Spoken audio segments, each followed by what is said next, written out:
Alors, tu viens de recevoir un téléphone flambant neuf, quelle est la première chose que tu fais? Alors, il faut décharger la batterie à fond et ensuite il faut... Faux! Non, faux!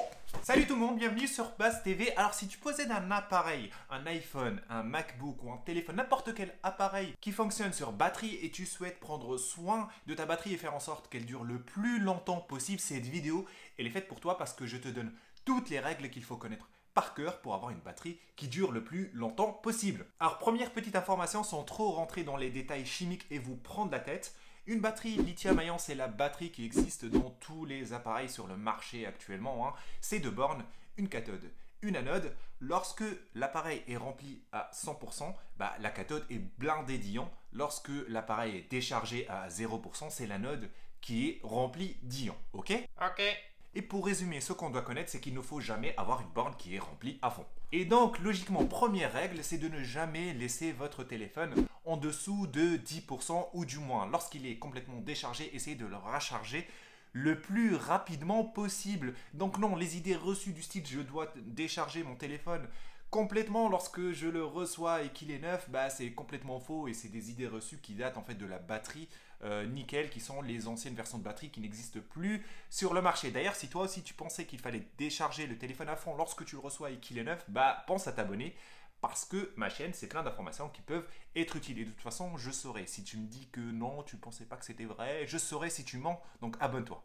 Abonne-toi. Deuxième règle, donc c'est l'opposé, ne jamais laisser votre téléphone chargé à 100%. Essayez de le retirer du chargeur lorsqu'il est à 80%, ou si vous souhaitez bénéficier du maximum de batterie, on va dire, vous pouvez le charger jusqu'à 100%, mais ne le laissez pas brancher à 100% longtemps parce que c'est le meilleur moyen de bousiller votre batterie sur le moyen terme. D'ailleurs, dans certains appareils, notamment sur les appareils d'Apple, les MacBooks, les iPhones, il y a ce qu'on appelle la recharge intelligente. Lorsque vous activez par exemple cette option, elle va permettre de recharger intelligemment votre appareil jusqu'à 100%. Qu'est-ce que ça veut dire? Ça veut dire que avec l'intelligence artificielle, votre iPhone ou iOS va savoir que vous allez normalement débrancher votre iPhone chaque matin à 7 heures du matin. Donc lorsque vous allez charger votre téléphone la nuit, arriver jusqu'à 80%, ce que va faire iOS, c'est qu'il va diminuer la vitesse de recharge de votre téléphone pour que ça arrive à 100% pile à 7 heures du matin. Comme ça, lorsque vous arriverez à 7 heures du matin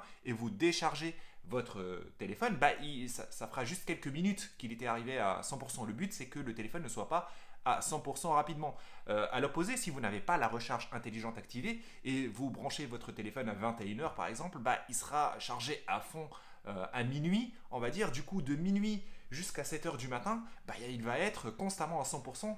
Et du coup, la deuxième règle, c'est que il ne faut pas qu'il y ait une borne qui est chargée à fond. Du coup, c'est vraiment très nocif pour votre appareil. Règle numéro 3. En fait, il faut savoir qu'une batterie, c'est un produit chimique. Je sais, tout le monde le sait. Et comme c'est un produit chimique, ça n'aide pas vraiment la chaleur. Donc, évitez de charger votre téléphone lorsqu'il est posé sur le lit, par exemple, parce qu'il va chauffer. Et ça, c'est vraiment fatal pour une batterie. Ça va vraiment la bousiller.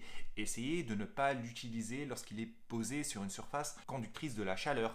Essayez de ne pas le poser en plein soleil. Lorsque vous utilisez une application qui fait chauffer votre appareil et que vous remarquez qu'il commence à être vraiment chaud, essayez de contrôler un peu la chaleur. Soit arrêtez de l'utiliser, soit aller dans un endroit où il fait moins chaud, peut-être que ça aidera. Mais en tout cas, essayez toujours d'avoir cette idée de contrôler la chaleur de votre appareil. Et si vous sentez que votre appareil commence à chauffer, ça peut être vraiment très rapide. Ça va vraiment bousiller votre batterie, mais rapidement. Vous avez une batterie qui dure à 100% et du jour au lendemain, elle ne tient plus la batterie. Vous ne comprenez pas pourquoi? C'est parce que la veille, il a trop chauffé et ça a vraiment bousillé votre batterie. Donc faites vraiment gaffe à ça. Alors, règle numéro 4. Il ne s'agit pas vraiment d'une règle, mais d'une information. Il faut savoir qu'une batterie a une durée de vie comme n'importe quel appareil. En fait, la batterie, c'est un transfert d'énergie entre deux bornes, cathode et anode.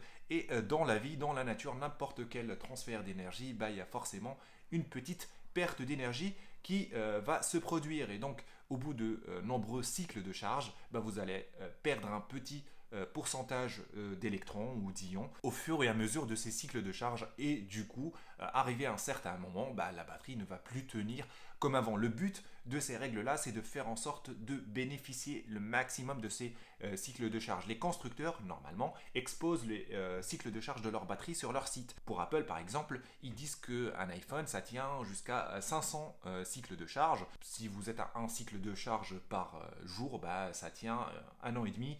Allez, on va dire, en un an et demi, votre batterie va arriver à 80%. Parce qu'ils disent qu'au bout de 500 cycles de charge, la batterie ne tiendra plus qu'à 80%.